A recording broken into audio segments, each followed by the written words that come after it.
इसका जवाब। ये जिम्मेवारी थी भारतीय जनता पार्टी की सरकार की और उनके मंत्रियों की, जो उन्होंने पूरी नहीं की। उन्होंने मेरे को आश्वासन दिलाया था कि भाई कपिल मुनि माइनर, न्यू कपिल मुनि माइनर की रिमॉडलिंग और सिरसा पैरेलल की रिमॉडलिंग हम ये दोनों करेंगे।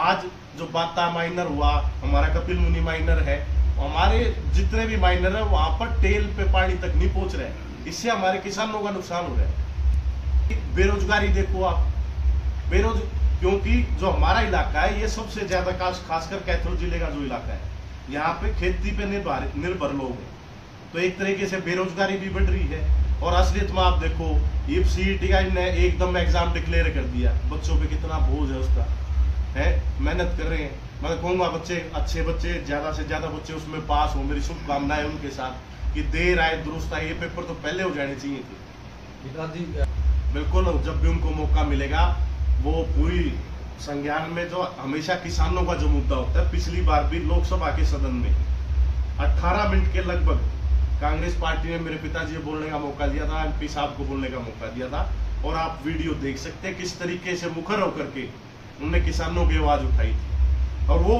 किसान आज त्रस्त खाली हमारे कैथल जिले का नहीं है, पूरे हरियाणा का किसान त्रस्त है।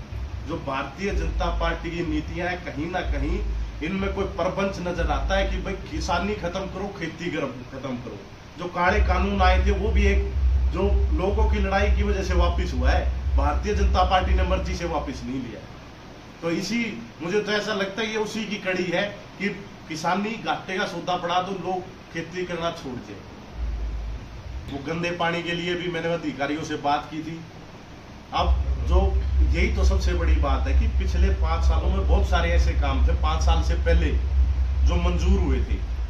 चाहे आज परशुराम बरातगर है, अभी तक तो वो बन जाना चाहिए था, वो भी ऐसे बीच में अधर में लटक रहा है। पैसे भी बढ़ा दिए, मैंने जितने % लगाए। ऐसी बहुत एक जरूरी सड़क थी जो खरक पांडवा ड्रेन से, खरक पांडवा NH खरक पांडवा से लेकर के ड्रेन के साथ साथ, मुंडरी ड्रेन के साथ साथ कलायचना अनाज मंडी तक वो बन गई थी। क्योंकि जो हमें आगे बढ़ने के लिए ज्यादा से ज्यादा रोड बनाने हैं, जब भी सीजन आता है तो जो कलायत कस्बा है यहाँ पे जाम की स्थिति हो जाती है, उसे एक तो वो रिलीफ मिलेगा। ऐसे ही हमने जब उस समय जब चौधरी जयप्रकाश जी यहाँ से विधायक थे और एक रैली हुई थी, उसमें आदरणीय राजनाथ सिंह जी आए थे, मनोहर लाल खट्टर जी भी थे, दादा रामविलास भी थे। उन्होंने कहा था कि भाई कलायत के अंदर वो Maharana Pratap college for boys बनाएंगे, वो भी आज तक नहीं बनाया। तो भारतीय जनता पार्टी, आप ये देख सकते हो कि विधानसभा में भी आकर के ना कर रही है। मेरी लड़ाई यही है कि आपने हाँ भर दी लोगों के सामने, तो काम धरातल पे भी करके दिखाओ। पिछले 5 सालों में कोई काम नहीं हुआ, जो पहले के काम थे वो अभी तक चल रहे हैं। आप राजौंद के वाटर सप्लाई और उसका काम देखो, STP जो बनना है उसमें कितना डिले है, पैसे कितनी पहले मंजूर हो लिए थे, 3 बार टेंडर कैंसिल हुए, उसके बाद यहाँ के टेंडर हुए, काम स्लो है, इसकी स्पीड क्यों नहीं बढ़ाई जा रही। तो मेरी कोशिश है लोगों के काम कराने की। तो आप कौन सा काम, कोई नया प्रोजेक्ट बताओ, ये तो सारे पहले के प्रोजेक्ट मंजूर हुए हुए हैं। ये वो प्रोजेक्ट्स हैं जो चौधरी जयप्रकाश जी मंजूर करा के गए थे। मैं आपको कागज भी दे सकता हूँ, जो ड्रेन वाला रोड है, इसमें आदरणीय मनोहर लाल खट्टर जी ने लिखा है कि CM desires this project to be completed, पूरी नोटिंग है। उसके बाद भी वो बीच में छोड़ दिया गया।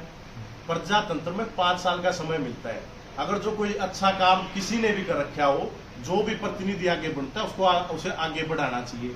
ये दलगत राजनीति से ऊपर उठ करके हमने लोगों के विकास के बारे में सोचना चाहिए। आज जो पिछले 5 साल हैं वो कलायत के लिए बहुत खराब रही, और मैं कहना चाहता हूं, चाहे मैं विपक्ष में हूं, मैं अपने लोगों की लड़ाई लड़ूंगा और कामयाबी हासिल करके रहूंगा।